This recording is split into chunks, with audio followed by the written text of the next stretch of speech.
L'économie bleue est vraiment une réaction contre l'économie verte. Parce que l'économie verte vous oblige de quand même produire dans un système capitaliste où le meilleur marché gagne. Ça veut dire que vous êtes obligé de tricher. De l'autre côté, l'économie bleue ne travaille que ce qui est localement disponible et on a comme but principal le plein emploi parce qu'on va créer tant de plus-value avec ce qui est localement disponible que tout le monde participe. Ce n'est pas illusoire parce que c'est dans la nature exactement la même chose. Dans la nature n'existent pas les déchets et dans la nature n'existe pas le chômage. Alors l'économie bleue est cette grande opportunité d'éliminer tous les déchets, tous les problèmes sociaux parce que tout le monde est engagé et participe et ça nous permet d'arriver à ce que j'appelle l'économie du bonheur. Parce que si vous avez une société, une communauté où il n'y a pas de déchets, tout le monde participe et tout le monde est toujours à la recherche dans cette évolution permanente de trouver d'autres opportunités, d'autres grandes chances de créer une résilience, et bien dans ce cas-là, vous arrivez à l'économie de bonheur. C'est la résilience avec des valeurs seulement, pas seulement pécuniaires, mais des valeurs qui sont les valeurs de notre vie. Les mots-clés, c'est le bonheur. Le bonheur grâce à la trouvaille des opportunités autour de moi et en moi. C'est la découverte qui nous permet de nous inspirer. On a besoin d'une inspiration grâce à la surprise dans la découverte. C'est-à-dire inspiration grâce à découverte et surprise qui nous amène à l'action. Et l'action qui nous permet d'imaginer des choses qu'on n'a jamais fait. C'est-à-dire les seules personnes qui sont capables de faire des grandes transitions sont des gens qui le font pour la première fois. C'est-à-dire que le futur, c'est la manque d'expérience et la manque de cette expérience de vie où on dit « Ah oui, je sais, je l'ai fait, je le répète ». Non, il faut qu'on démarre sans expérience parce que ça nous permet de faire une alliance avec des autres qui partagent avec nous cette énorme opportunité de créer qui n'a jamais été inventée. Parce que la vie a toujours été comme ça. On invente des choses qu'on n'a jamais fait avant et ça nous donne quand même une grande possibilité d'avancer. Et bien entendu, il faut avoir l'impatience avec la patience. Il faut avoir l'impatience de démarrer, une grande patience pour avoir la transformation réussite. Et bien entendu, il faut toujours avoir une logique décontinue, la discontinuité. Il faut avoir des choses qu'on sait très bien que d'ici en 7 ans, ça n'existe plus. Parce que ça m'amène à la créativité et à la réincarnation. C'est-à-dire je vais me réinventer tout le temps parce que tout dans la vie a, comme c'est la vie et la mort, il y a la discontinuité. Et si vous n'avez pas installé la discontinuité dans votre vie, eh bien dans ce cas-là, vous n'êtes pas capable de continuer à relever les défis. La grande opportunité qui se présente, c'est de faire preuve de la symbiose. Ce n'est pas seulement la fraternité et la coopération, c'est une symbiose. On travaille ensemble. Qui aurait imaginé que le chardon et sa paille ensemble pourraient fabriquer des substituts pour les glyphosates? C'est-à-dire que cette symbiose, cette clustering, comme on le dit souvent dans le monde économique, ce cluster nous permet de faire une découverte, une grande découverte qui est une inspiration pour tout le monde, parce qu'on croyait qu'il fallait quand même lutter contre les plastiques qui ne dégradent pas, il faut lutter contre les glyphosates, et tout d'un coup, on constate qu'on peut créer en s'inspirant de cette grande force qui est la nature. Alors, s'inspirer dans la nature avec une symbiose des modèles d'affaires nous permet de répondre aux besoins de base de tout le monde, y inclut les êtres vivants avec nous dans la nature. Alors, quel est le grand problème d'aujourd'hui? C'est qu'on a juxtaposé, on a mis en opposition, c'est soit la croissance du modèle, soit la décroissance. Mais c'est parce qu'on s'est mis d'accord sur un modèle d'affaires. Et le modèle d'affaires, c'est que si vous devez gagner sur la compétitivité du jeu, du marché à une échelle globale, eh bien, vous êtes obligé d'offrir le prix, le meilleur marché. Ça veut dire que vous devez accepter les économies d'échelle, vous devez standardiser, vous devez faire la même chose dans le monde entier. Eh bien, dans ce monde-là, avec ce modèle-là, évidemment, c'est soit la croissance comme on connaît aujourd'hui, soit la décroissance. Mais on ne se pose jamais la question, est-ce qu'il est possible d'avoir un autre modèle d'affaires? Et dans un autre modèle d'affaires, qui était le modèle d'affaires de toujours, où on crée des plus-values avec ce qu'on a localement disponible, on n'a que la croissance, mais la croissance à une échelle locale, tout en découvrant ce qu'on a localement disponible. Si moi j'ai des chardons, je peux faire une huile, avec la paille je peux faire un sucre, avec l'huile et le sucre je peux faire des bioplastiques. Alors tout d'un coup, j'ai un problème qui se transforme en produit de base pour fabriquer des bioplastiques. Et quand je fabrique des bioplastiques, j'ai un sous-produit qui est un substitut pour les glyphosates qu'on avait inventé pour tuer les chardons. Alors, c'est évident qu'il y a la croissance dans le système quand on considère que les chardons, c'est pas un problème, c'est un cadeau de la nature qui en plus est en train de récupérer les terres parce que, comme c'est une plante pérenne, après 7 ans, elle a mis le plein dans cette terre avec tous les nutriments. Et je crois que c'est le problème de base, c'est qu'on croit qu'il faut continuer à avoir une économie d'échelle où le moins cher gagne. Et c'est là, si on est prêt de changer ce modèle, en changeant un modèle qui ne cherche pas seulement l'efficacité et la productivité, mais qui cherche avant tout la résilience et la valeur.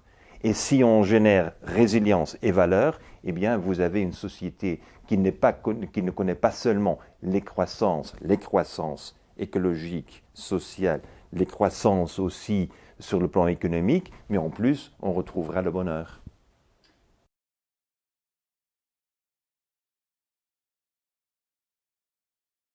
Nous avons besoin de nourrir des cas concrets. Si on n'a que des théories, on n'a que des rêves. Nous devons traduire les concepts en actions qui sont accélérées et qui font même preuve de la nouvelle réalité. Et je crois que l'exemple du chardon qui nous permet de se transformer en moteur économique local, parce que j'ai failli de dire qu'il y a une petite poussière sur les fleurs de chardon c'est la levure pour fabriquer le fromage de chèvre. Et avec le chardon, on s'est quand même transformé tout le lait de chèvre en fromage de chèvre avec une très grande qualité, avec des levures qui sont même sauvages, tandis qu'aujourd'hui, on n'a que des levures OGM, génétiquement manipulées. Je crois que l'autre cas concret, c'est par exemple notre travail qu'on a réalisé avec une équipe en Colombie, c'est Las Gaviotas, où on a pris des terres complètement démunies, détruites par les Espagnols il y a 250 ans, et aujourd'hui on a régénéré une forêt qui est en pleine biodiversité, mais qui a créé le plein emploi dans la région. Et c'est ça ce qui est la surprise, parce que quand vous créez les plus-values, vous avez les possibilités d'embaucher des gens, de demander de contribuer avec leur créativité, avec leur travail, et on fait le plein emploi. Quand vous avez une structure, une logique, une philosophie même de capitalisme où c'est le moins cher qui gagne, vous êtes obligé de tricher.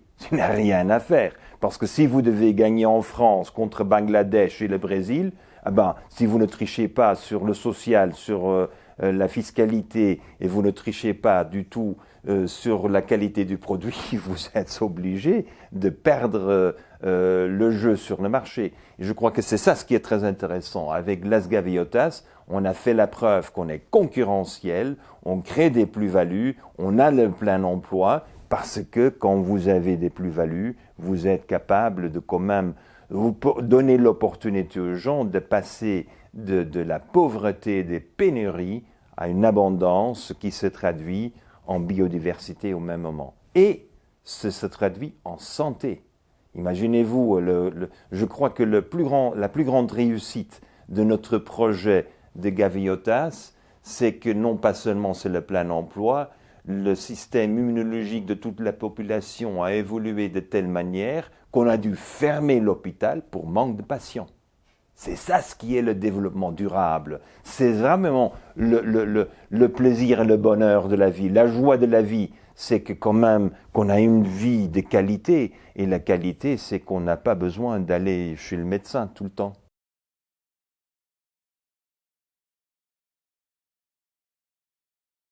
Nous avons une économie où tout, l'agriculture, c'est quand même des mineurs de l'agro. Le data mining, c'est quand même l'exploitation des données. L'usine, la fabrication, c'est l'extraction de tout. Et c'est parce que nous avons une logique qui est très linéaire. Et cette logique linéaire est très facile à expliquer parce que dans la vie, on enseigne aux enfants comment tombe la pomme.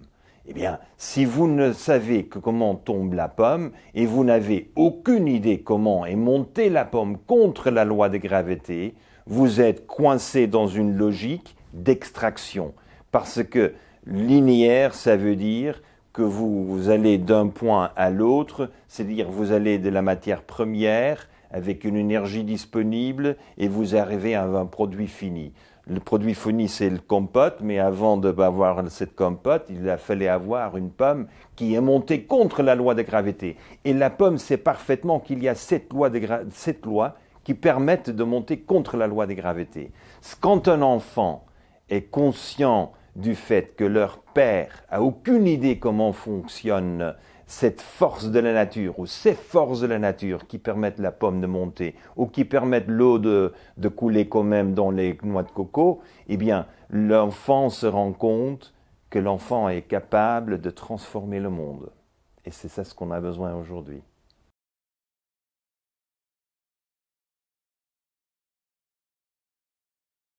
Alors Roger Walters et Pink Floyd nous ont dit I don't want no education, I don't want no mind control.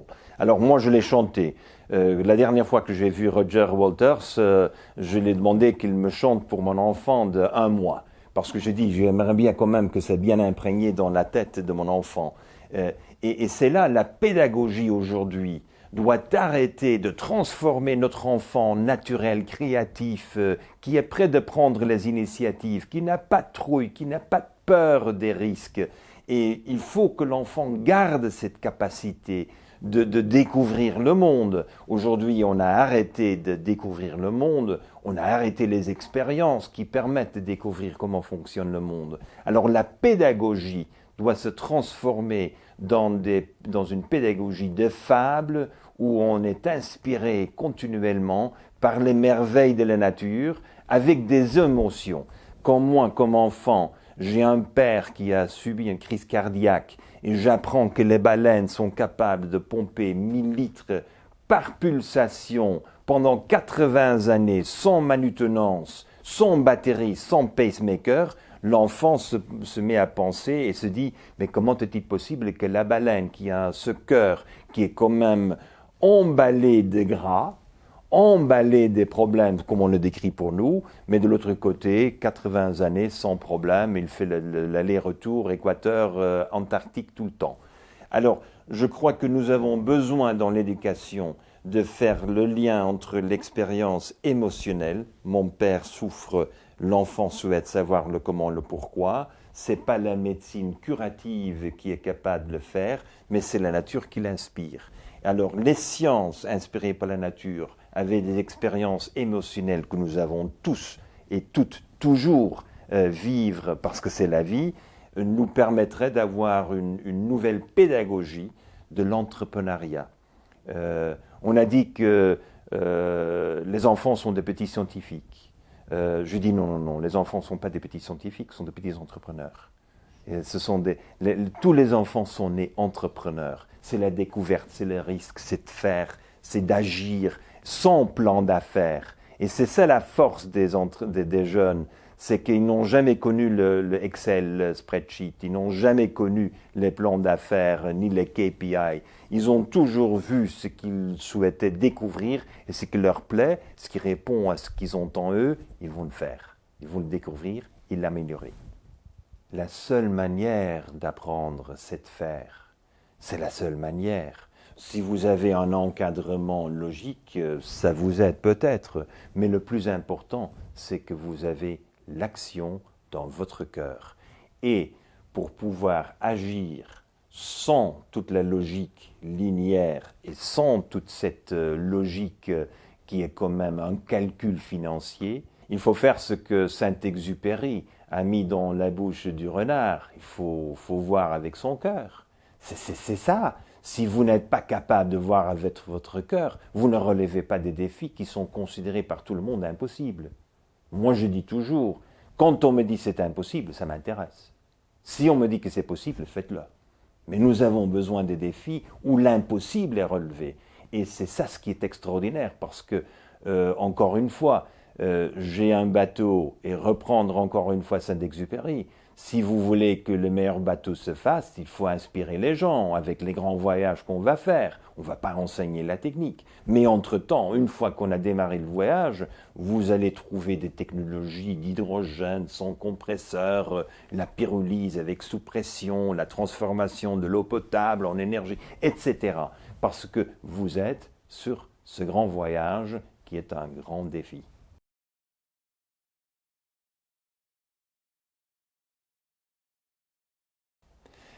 Il ne faut pas seulement faire un projet financier.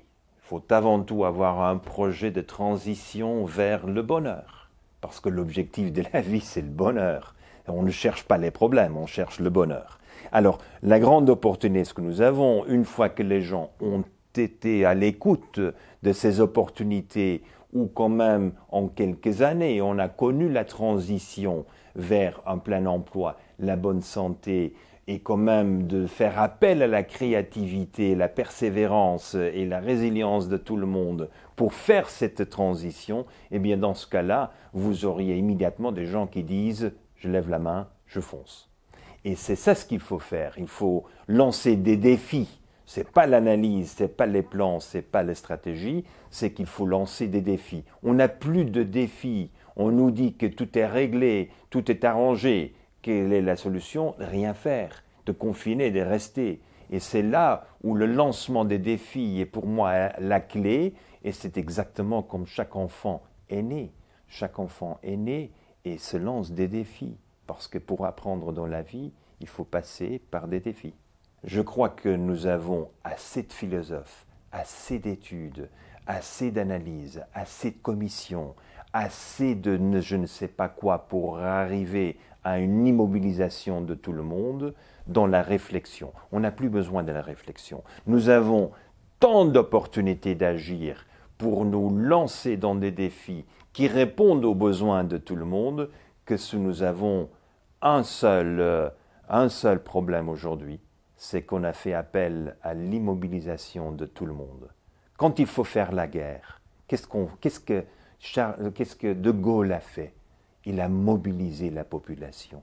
Dans le maquis, il a mobilisé. Qu'est-ce qu'on a fait aujourd'hui? On a un ennemi et on immobilise tout le monde. C'est le contraire de toute la logique dont on a besoin pour faire face à des crises et des ennemis de l'extérieur que nous avons reconnus.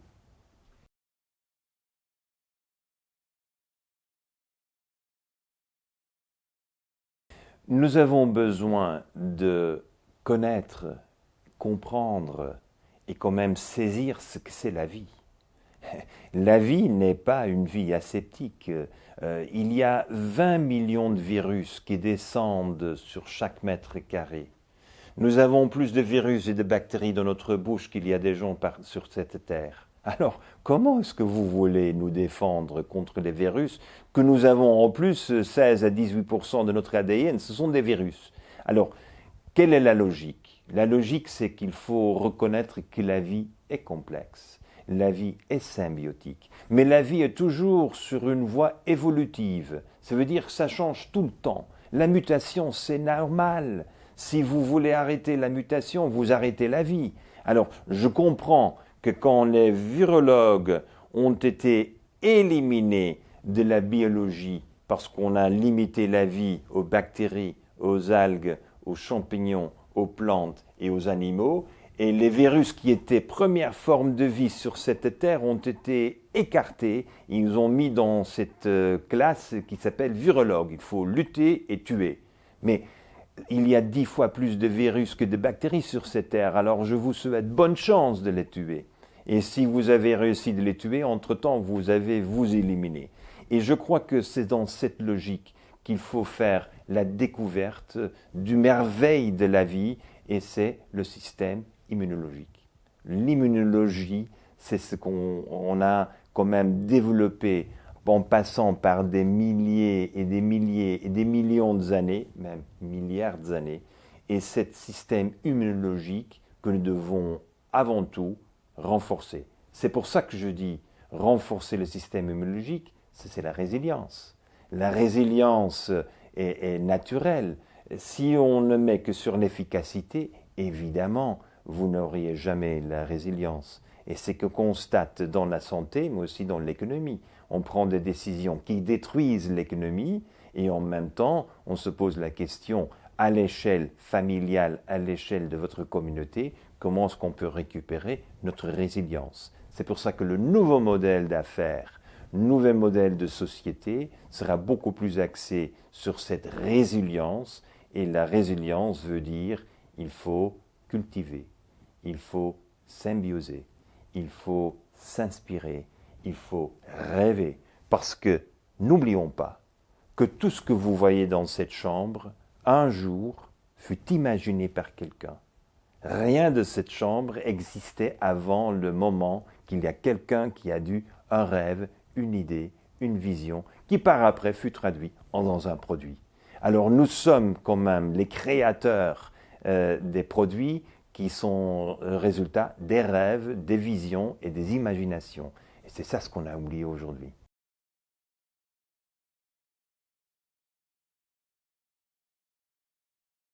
J'ai décidé de ne plus essayer de changer le mindset des décideurs. Je suis arrivé à la conclusion que c'est du temps perdu. Mais j'ai décidé d'agir sur le local, les régions. C'est-à-dire qu'un maire, Madame le maire, je peux interagir avec des décideurs des régions et de villes, de villages, parce que c'est là où on a une proximité de la réalité. La réalité est dure. La réalité est le chômage, la réalité est la mauvaise santé, la réalité est la trouille. Et c'est vraiment un moment unique dans la vie de pouvoir inspirer les gens et dire « mais qu'est-ce que vous avez autour de vous ?» Et quand vous rendez compte de ce que vous avez autour de vous et ce que vous avez en vous, eh bien, vous faites la découverte des portefeuilles d'initiatives, des portefeuilles d'opportunités. Et pour moi, la seule manière de changer l'action, les prises de décision des décideurs, c'est d'avoir des portefeuilles d'opportunités. Parce que c'est très difficile pour un élu local de dire non à quelque chose qui est évident pour la population locale. Mais pour que la population locale fasse ressortir cette découverte jusqu'à Paris, eh bien tout est perdu. C'est pour ça que je crois que des initiatives comme Super France, Tour de France, qui nous permet d'être quand même face à face avec des jeunes, des élus, des ONG, des entrepreneurs, et on fait le dialogue pour arriver en 24 heures des portefeuilles d'opportunités, c'est comme ça qu'on va changer les prises de décision. Je crois que la France est un des pays très centralisés, très obnubilé par les grandes écoles. Et en plus, moi j'ai fait l'INSEAD, je suis probablement un des rares cas avec un certain succès qui n'a jamais été invité de retour à l'INSEAD, parce que je dérange quand même la logique du core business avec les Excel et les plans d'affaires et l'analyse stratégique. Je raconte toujours la petite histoire de Zimbabwe. Quand ma fille explique aux femmes qui travaillent sur une ferme de café qui vient d'être relancée après 20 ans quand même d'immobilisme total à cause du système politique. Quand elle présente la possibilité de faire pousser des champignons sur les déchets de café, les femmes se lèvent, chantent, dansent et en 2 semaines, ils récoltent la première flash de champignons. C'est extraordinaire. Qu'est-ce qu'on enseigne à l'INSEAD? Il faut faire un plan d'affaires, il faut faire une analyse stratégique, il faut avoir les KPI, il faut avoir, etc., etc., etc. C'est-à-dire que nous avons éliminé la spontanéité devant des opportunités qui sont sans discussion. Alors, si c'est si évident qu'on peut avoir des résultats en 2 semaines, comment est-ce qu'on peut encore gaspiller du temps pour arranger la politique, pour arranger les finances? Il faut faire. Et je crois que les entrepreneurs du futur sont des entrepreneurs qui font, qui foncent. Et c'est là la différence. En France, on n'a pas la capacité de faire, de foncer et vraiment d'arriver à des résultats. Il y a des exceptions, évidemment, mais dans cette approche très systémique, avec une transformation très fondamentale dans la région, où on atteint, comme on a fait ailleurs, le plein emploi, le bonheur, où on a la possibilité de quand même faire passer des gens, d'émigrer et de réfugiés en classe moyenne en 25 ans, eh bien, je ne connais pas. J'aimerais bien faire la découverte et j'aimerais bien contribuer à réaliser ce type de projet.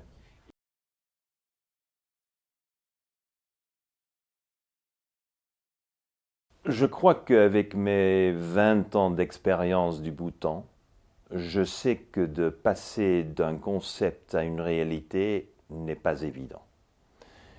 La seule manière de porter le bonheur, c'est d'avoir des projets qui démontrent que le bonheur est possible pour tout le monde. Alors un projet très symbolique pour moi, c'était la robe de mariage en soie, qui est fabriquée avec une soie qui provient des vers de soie qui n'ont jamais été tués. On les a laissés librement se reproduire.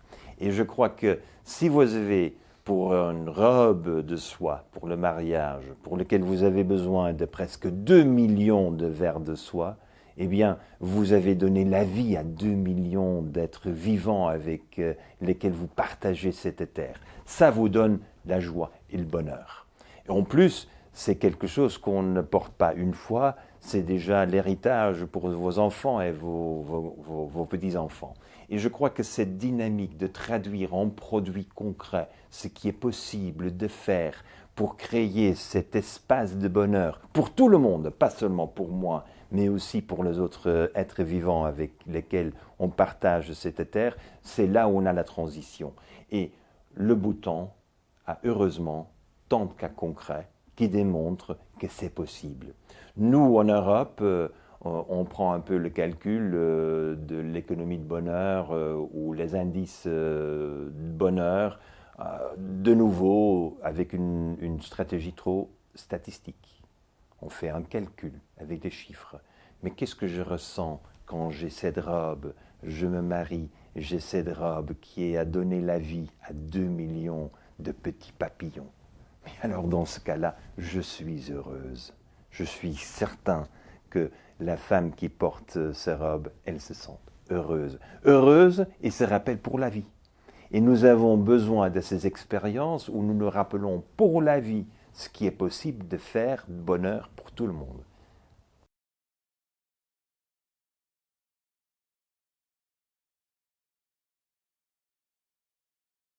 Le seul monde dont je rêve, c'est le monde du bonheur.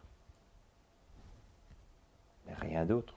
Et chacun va définir son bonheur dans ce monde qui est à merveille. C'est pour ça que dans mon dernier livre, L'économie de bonheur, je décris 5 cas concrets où je crois que les gens ont trouvé de bonheur.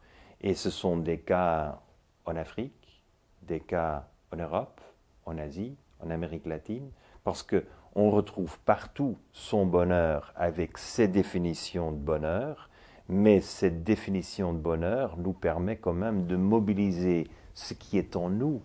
Et aujourd'hui, on est en train de mobiliser un cerveau pour faire des calculs et nous avons besoin des gens qui vont découvrir ce qu'ils ont en eux et cette satisfaction, ce plaisir, cette joie de voir quand même, on n'a plus de déchets, on n'a plus de chômage.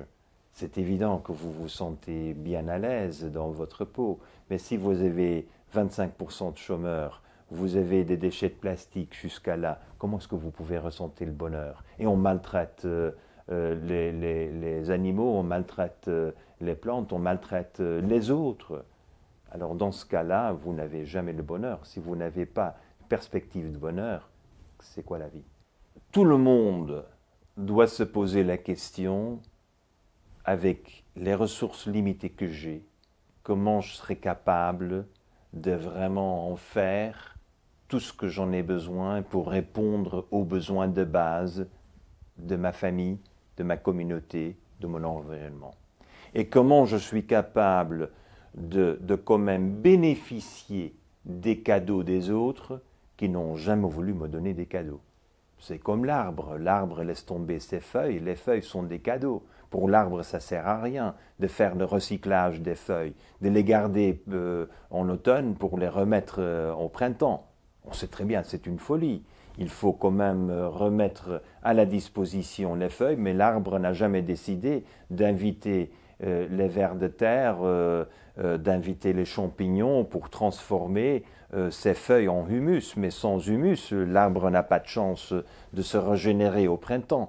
Et je crois que c'est ça ce qui est pour moi le symbiose entre économie et écologie, c'est que tout le monde cherche une productivité, tout le monde cherche de répondre à ses besoins de base, mais tout le monde a toujours ces grands cadeaux d'un autre qui met à la disposition dont ils n'ont aucune utilité. Et moi, je peux, si je suis l'arbre, je peux recevoir de retour des cadeaux des autres parce que leur but de la vie n'était pas de créer le humus. C'est le système qui est si efficace que tout le monde ait à sa disposition gratuitement ce qui est nécessaire dans la vie. Et je crois que c'est là une économie qui est réconciliable avec l'écologie parce qu'on a éliminé la valeur pécuniaire de tout ce qui est nécessaire pour la vie. C'est-à-dire que nous, sans eau, sans air, il n'y a pas de vie. Mais nous avons commercialisé eau et air, et c'est la raison pour laquelle nous avons tous les pénuries et tous les problèmes qu'on a inventés. On devrait avoir cette intégration de l'économie avec l'écologie, et je ne dirais pas seulement l'écologie, l'économie dans les écosystèmes. Et l'économie dans les écosystèmes passe toujours de la pénurie à l'abondance. Et c'est la force de la nature, parce que quand vous avez l'abondance, vous ne prenez pas des risques quand vous inventez quelque chose qui est tout à fait différent qu'on avait auparavant. C'est la force de l'intégration des deux.